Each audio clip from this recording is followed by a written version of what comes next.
2017 میں عمرے کے لیے گیا تو مدینہ یونیورسٹی میں جو پاکستانی طلبہ تھے ان کے لیے جو ہے انہوں نے مجھے بلایا کہ آپ یہاں پہ آ کے بیان کیجئے.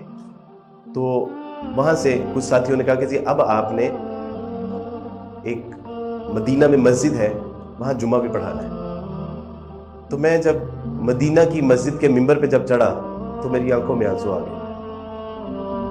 میں نے کہ گھر سے تو میں نکلا تھا ایک اچھا مسیحی بننے کے لیے، اللہ نے مجھے مدینہ کی مسجد کے ممبر پہ چڑھا دیا.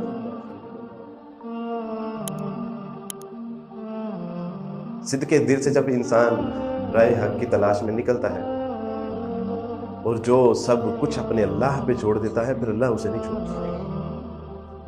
میں نے کہا کہ مجھے نہیں پتا اس کائنات کا اگر کوئی خدا ہے، کوئی آقا، خالق، مالک، رازق ہے تو مجھے وہ صراط مستقیم پہ ضرور چلائے گا. میں نے اس پہ چھوڑ دی اور اس نے پھر مجھے نہیں چھوڑا.